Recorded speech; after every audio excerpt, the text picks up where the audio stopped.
we're going to talk today about the future of Camp Second Chance, the Myers Way Village. We want to recognize there's lots of things to talk about in the city of Seattle. Plenty of things, but we're going to try tonight to focus on the village. If you do have comments or questions about other issues in the city, we'll certainly take them, but that's our focus tonight.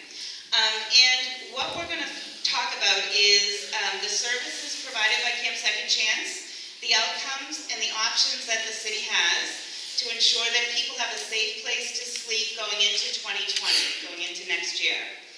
I want to talk a little bit about the agenda. Hopefully you all had a chance to grab one. So we're going to give you a lot of information first. I feel like I'm yelling. Am I yelling? Is it loud? Sorry. No. Okay, good. We're going to give you a lot of information first. So we're going to talk a little bit about what's been happening in the city. We're going to talk a little bit about the status of the Camp Second Chance, the future. And then we're going to have an opportunity for public comment. So as I said earlier, if during the presentation you have questions, jot them down, and then we'll have an opportunity at the end to sort of collect all those questions. Does that sound like a good way to go forward? Yeah? Thumbs up? Thumbs up? Thumbs down? Thumbs up. Oh, Josh just gave me thumbs down. Come on, Josh. Come on, Josh. So I wanted to introduce our director, Jason Johnson. Jason is responsible for our whole Human Services Department. I've had the privilege of working with Jason for many years. And Jason is going to share a little bit about what's happening in the city around homelessness. So thank you, Jason. Great, hello. Thanks for having me here. It's good to be with you. As Lisa said, my name is Jason Johnson, and I have the privilege of serving as director of the Human Services Department here at the city. It's also good to be with you. This is my home community. I live just down the road in High Point, and so it's always good to join a community of concerned citizens here in West Seattle. I wanted to really thank each of you, whether you're from Highland Park, Myers Way, the larger West Seattle community, just for being active partners in Myers Way Village and in the city's effort to address homelessness broadly. You wouldn't be here on a free evening if you weren't committed to making this issue one that we can bat together. And so I just want to honor the fact that you're here with us tonight, and again, thank you. I also wanted to thank our agency partner, the Low Income Housing Institute, or LEHI.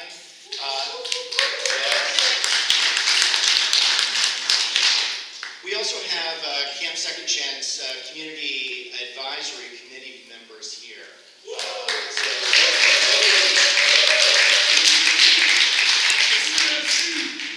We have a number of city representatives. So the Human Services Department is here in partnership with the Department of Neighborhoods, the Seattle Police Department, Seattle Parks and Recreation, Finance and Administrative Services, as well as Seattle Public Utilities. So thank you for being here.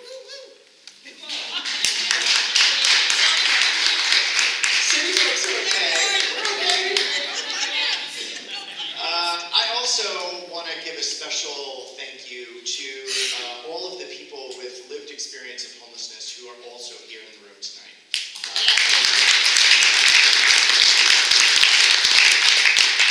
More and more,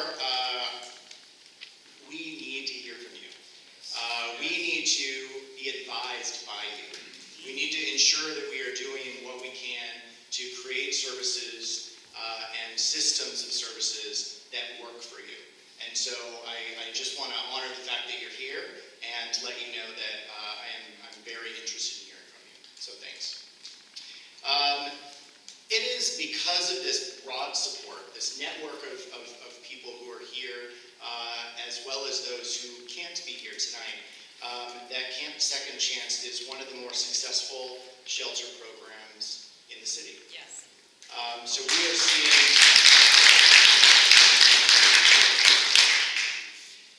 and I want to spend some time, am I clicking through the presentation? Yeah, great, thank you.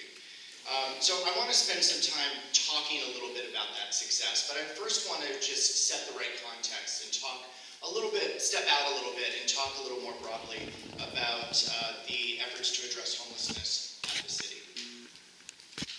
I stand here, I'm the all right, so I want to first start by just letting you know that in 2017, we made a very intentional effort to change the way that we made investments through the Human Services Department.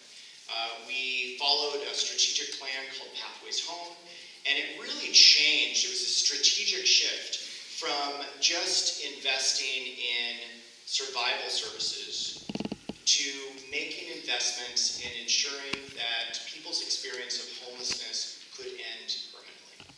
And that shift away from just having a roof overhead and that being enough, to really making sure that we were enhancing our programs, to ensure that the supports were there in a 24/7 period of time to help people toward a path to housing was a really important pivot point for the department. And what we're seeing here in 2019 is that those strategic investments, that change, is starting to bear fruit, starting to show real results.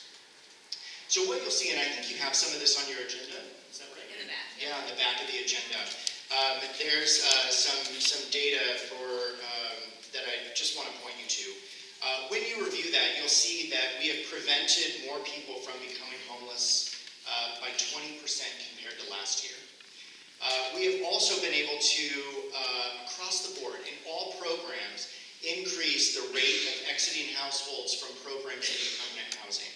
And we're seeing that rate jump 24% overall from 18% last year. So this is showing, and that, I say those numbers, I'm really proud of those numbers, but I understand what those numbers are. 24% may seem low to you, but that is inclusive of all of our programs across the entire portfolio. So those are our hygiene services, those are outreach services, those are our basic overnight-only shelters, our enhanced shelters, transitional housing, all of our investments in addressing homelessness across the board. We're seeing that as people interact with programs that we invest in, they are increasingly moving toward permanent housing. So I'm really proud of that body of work. But villages, and that's what we're here to talk about today, are, again, some of our most successful programs when we look at people moving through those programs and into permanent housing. Overall, the Village program is performing at a high level, but it's also some of the most sought after units of shelter that we have in our investment portfolio. And it makes sense. And people have their own space. They have a door they can close. They have a place where they can keep their own belongings near them. They can come as they are, whether they're an individual, couple. They can bring their pets. It's a space where they can close their eyes at night and feel safe and feel that they are in a space that's theirs. Unlike a lot of our congregate shelters. And that's no diss on congregate shelters. That's an important resource. But not everyone does well in a congregate environment. Some people need a little bit of space. Some people need a space that's theirs. So villages provide that person-centered approach. Again, I think I mentioned that it's 24-hour access. There is kitchen space, case management, and a strong connection to housing. The city has 8 villages across Seattle operating on public, religious, and privately controlled property. These resources are critical in our street response, and many people, again, contacted by our NAV team or the 8 outreach providers that are out in the field every day, this is the resource that people want. When they engage and when someone says, yes, I will come inside, they are more often than not saying yes to a tiny village when one's available. So what we're seeing in 2017, we saw a 22% exit rate to permanent housing. So 2017 is really when we started this program. And a lot has changed since we started this program. These programs were really started as just making space available, public land available, for people to come and pitch their tents and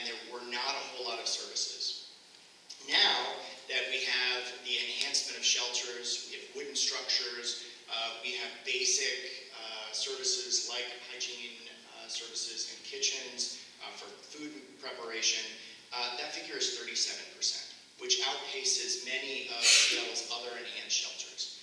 So just to understand that number a little bit better, of all of the people who exit our village programs, and again, we have 8 across the city, 37% are exiting to permanent housing. It's a great number. But Camp Second Chance, so far this year, has 44% of households exiting.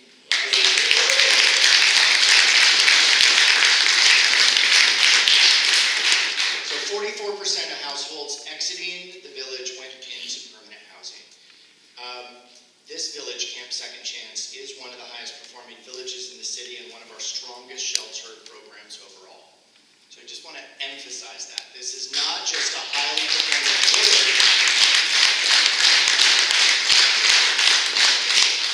but because of the partnerships, the sense of community, the focus on housing, the services that are available inside of Camp Second Chance, 44% of those that exit the village exit to permanent housing.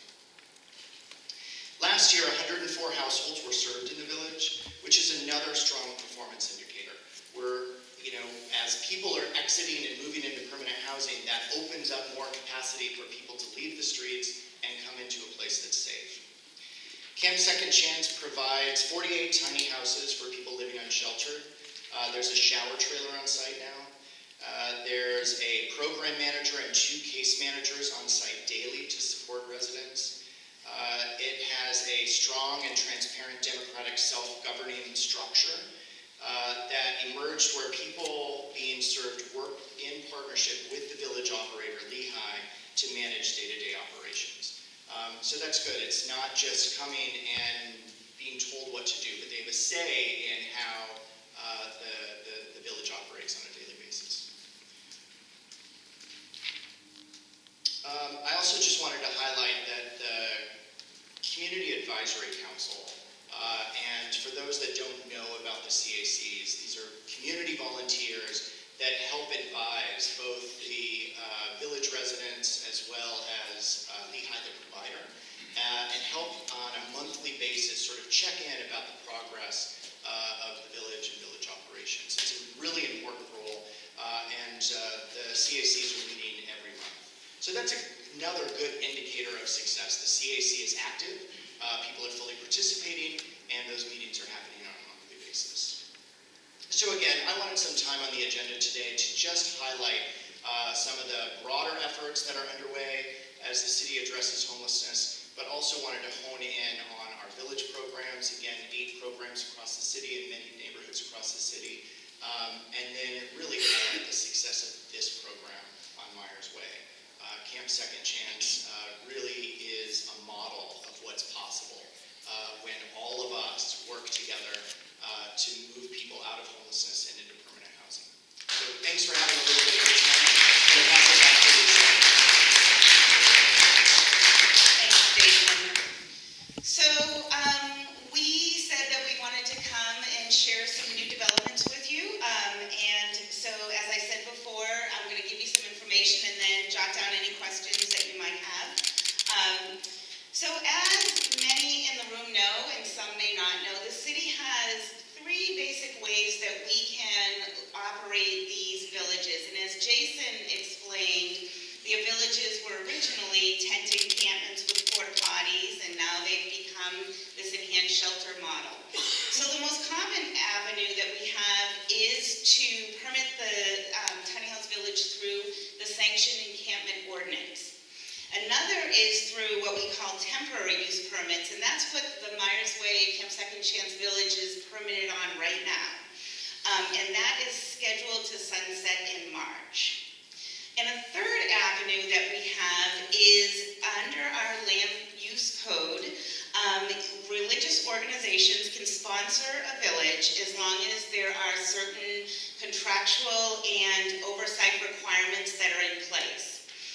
So we have 2 villages right now that Lehigh, that the city has a contract for operating, and that Lehigh has an arrangement with 2 religious communities, 2 churches. I don't know if any of them are here tonight. I don't think there are. But that's our Othello Village and our True Hope Village. And if you haven't had a chance to go visit any of those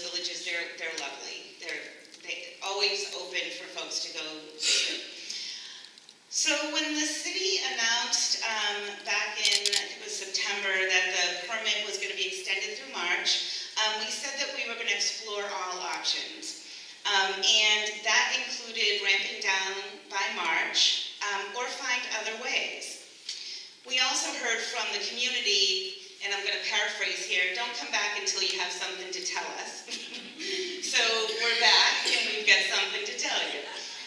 So we are excited to announce that on Monday we received a call from, I'm not going to get emotional, sorry. We received a call from the Fauntleroy Church that they would like to sponsor the village.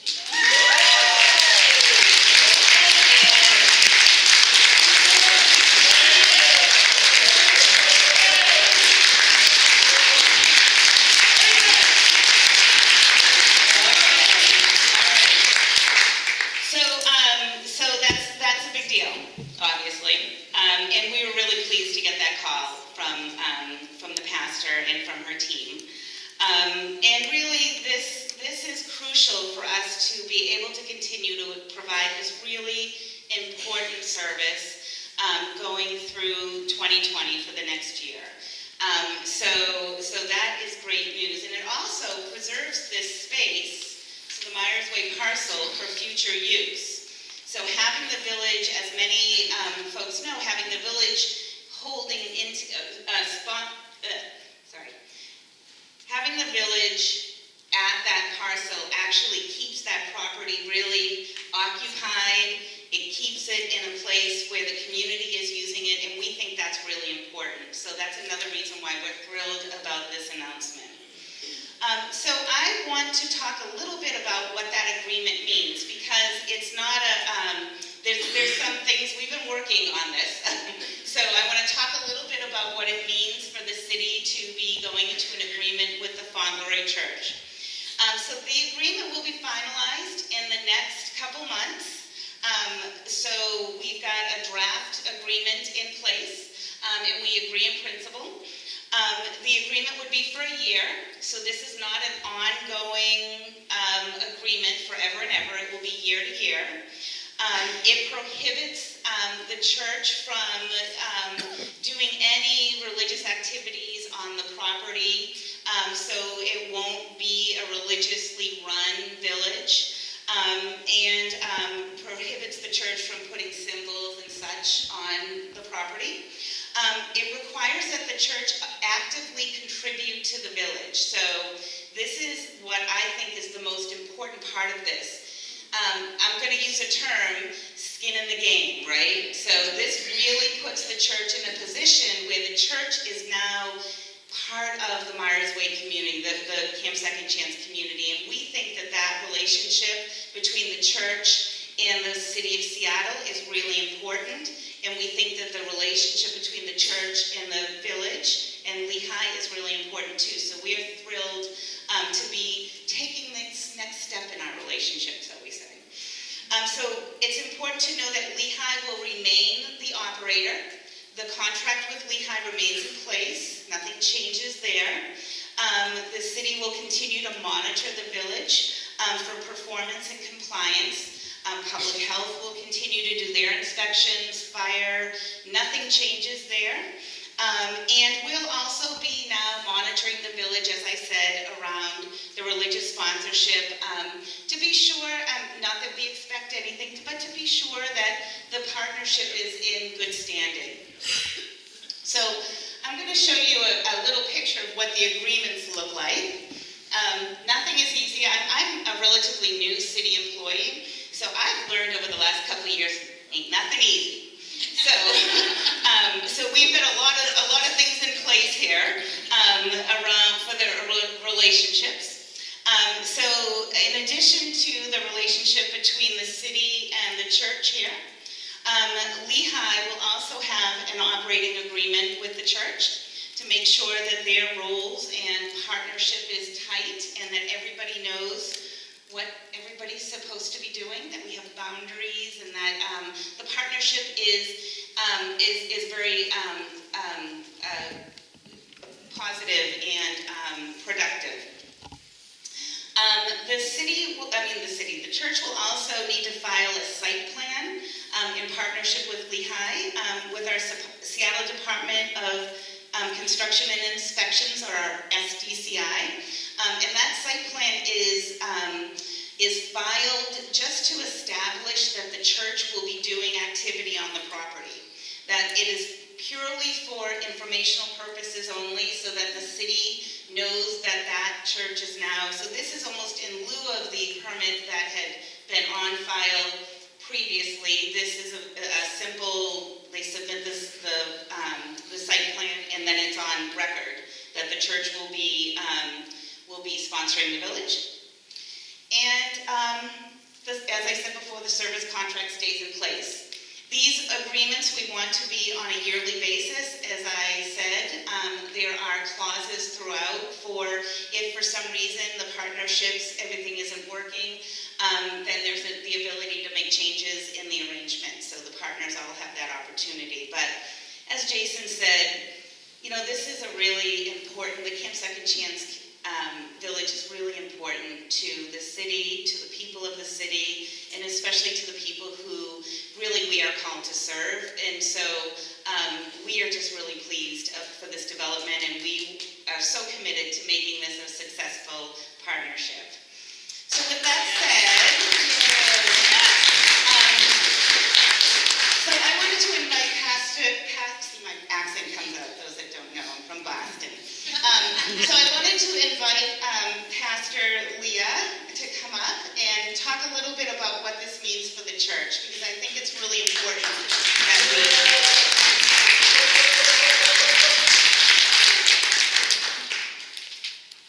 So good evening, everyone. I'm really pleased to be here with you tonight. I stand on behalf of Fauntleroy Church, United Church of Christ, but I also stand, I'd say, on behalf of a wider church community, a wider community of faith that is behind this project and what's happening now. As Lisa said, it was on Monday that she got a call, but it was on Sunday that our church took a vote.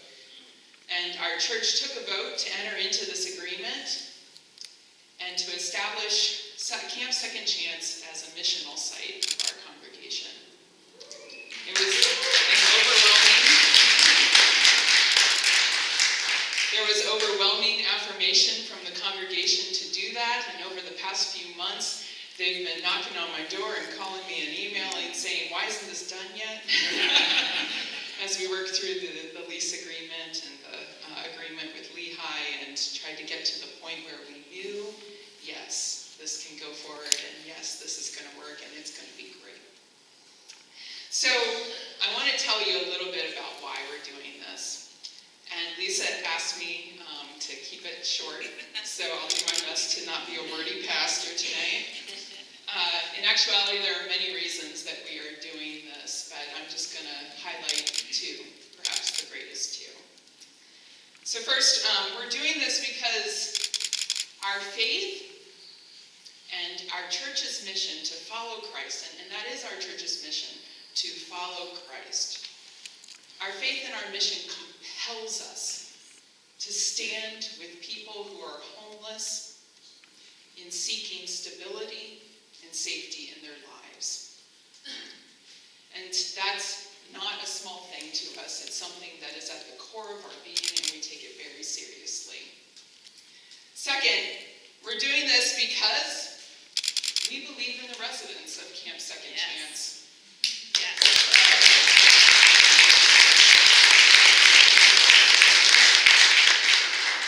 We believe in you, and we believe in the programmatic model that you have worked hard to establish with Lehigh and with the city of Seattle to effectively transition people out of homelessness and into affordable housing. I don't know a person who hasn't walked into Camp Second Chance without leaving impressed, buoyed up by the hope that they've encountered, and humbled. Absolutely humbled by the true, rich, authentic community that Camp Second Chance residents are living together. It's beautiful. And it's amazing what they've been able to accomplish together. And especially amazing when you consider that the group there is ever changing because they have this 44% success rate in moving people out of homelessness. And so this group is always changing, but so strong that that community remains. And we're delighted to be a part of that. Father Ray Church is joining hands with Camp Second Chance to reveal God's love, quite simply, to reveal God's love. But if we're honest, we found God's love when we walked into Camp Second Chance.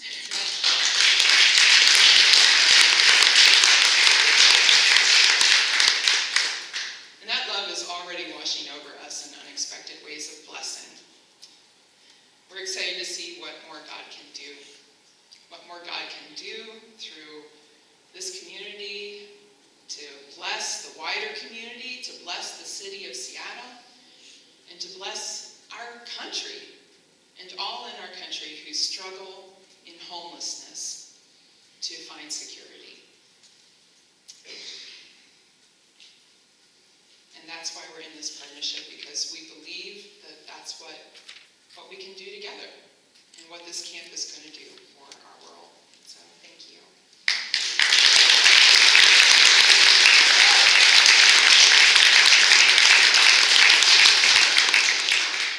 Okay, so I want to suggest that we start with questions.